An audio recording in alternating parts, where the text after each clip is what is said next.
The Real Nature of Man, delivered in London, Part 1. Great is the tenacity with which man clings to the senses. Yet, however substantial he may think the external world in which he lives and moves, there comes a time in the lives of individuals and of races when, involuntarily, they ask, is this real? To the person who never finds a moment to question the credentials of his senses, whose every moment is occupied with some sort of sense enjoyment, even to him death comes, and he is also compelled to ask, is this real? Religion begins with this question and ends with its answer. Even in the remote past, where recorded history cannot help us, in the mysterious light of mythology, back in the dim twilight of civilization, we find the same question was asked. What becomes of this? Was it real? One of the most poetical of the Upanishads, the Katha Upanishad, begins with the inquiry. When a man dies, there is a dispute. One party declares that he has gone forever. The other insists that he is still living. Which is true? Various answers have been given. The whole sphere of metaphysics, philosophy, and religion is really filled with various answers to this question. At the same time, attempts have been made to suppress it, to put a stop to the unrest of mind which asks what is beyond, what is real. But so long as death remains, all these attempts at suppression will always prove to be unsuccessful.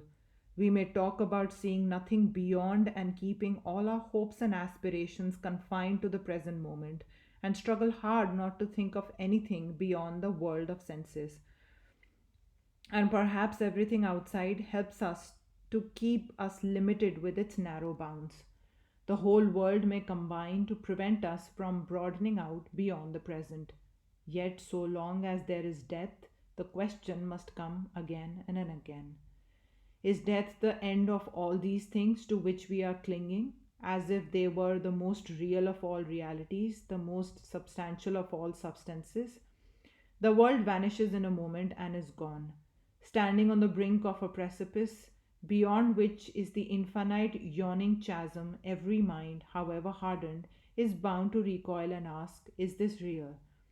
The hopes of a lifetime, built up little by little with all the energies of a great mind, vanish in a second. Are they real? This question must be answered.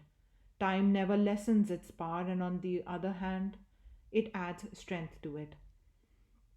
Then there is the desire to be happy. We run after everything to make ourselves happy. We pursue our mad career in the external world of senses.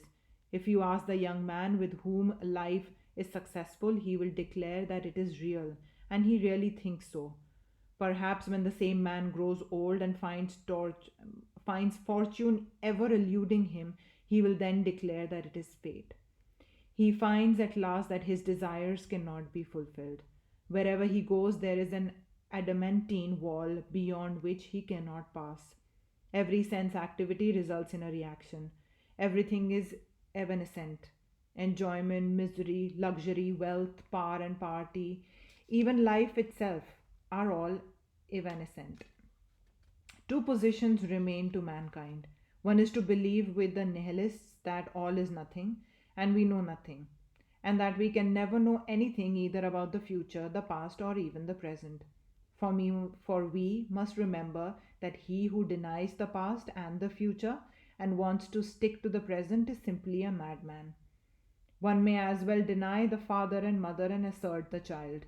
It would be equally logical. To deny the past and future, the present must inevitably be denied also. This is one position, that of the nihilists. I've never seen a man who could really become a nihilist in 1 minute. It is very easy to talk. Then there is another position, to seek for an explanation, to seek for the real, to discover in the midst of this eternally changing and evanescent world whatever is real. In this body, which is an aggregate of molecules of matter, is there anything which is real? This has been the search throughout the history of the human mind. In the very oldest times, we often find glimpses of light coming into men's mind. We find man even then going a step beyond this body, finding something which is not this external body, although very much like it, much more complete, much more perfect, and which remains even when this body is dissolved.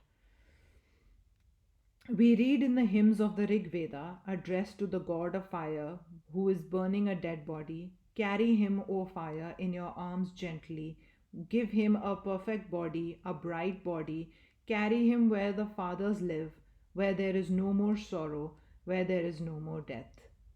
The same idea you will find present in every religion, and we get another idea with it. It is a significant fact that all religions, without one exception, hold that man is a degeneration of what he was, whether they clothe this in mythological words or in the clear language of philosophy or in the beautiful expressions of poetry. This is the one fact that comes out of every scripture and of every mythology, that the man, that is a degeneration of what he was. This is the kernel of truth within the story of Adam's fall into the Jewish scripture. This is again and again repeated in the scriptures of the Hindus, the dream of a period which they call the age of truth, when no man dies unless he wished to die, when he could keep his body as long as he liked and his mind was pure and strong. There was no evil and no misery, and the present age is a corruption of that state of perfection. Side by side with this, we find the story of the deluge everywhere. That story itself is a proof that this present age is held to be a corruption of the former age by every religion. It went on becoming more and more corrupt until the deluge swept away a huge portion of mankind, and again the ascending series began. It is going up slowly again to reach once more that early state of purity. You are all aware of the story of the deluge in the Old Testament. The same story was current amongst the ancient Babylonians, the Egyptians, the Chinese, and the Hindus. Manu, a great ancient sage, was praying on the banks of Ganga when a little minnow came to him for protection, and he put it into a pot of water he had before him. "What do you want?" asked Manu. The little minnow declared he was pursued by a bigger fish and wanted protection. Manu carried the little fish to his home, and in the morning he had become as big as the pot and said, "I cannot live in this pot any longer." Manu put him back in a tank, and the next day he was as big as a tank and declared he cannot live there anymore. So Manu had to take him to the river, and in the morning the fish filled the river. Then Manu put him in the ocean, and he declared, "Manu, I am the creator of the universe. I have taken this form to come and warn you that I will deluge the world. You build an ark and put in it a pair of every kind of animal, and let your family enter the ark, and there will project out of the water my horn. Fasten the ark to it, and when the deluge subsides, come out and people the earth." So the world was deluged, and Manu saved his own family and two of every kind of animal and seeds of every plant. When the deluge subsided, he came and peopled the world, and we are all called man because we are the progeny of Manu.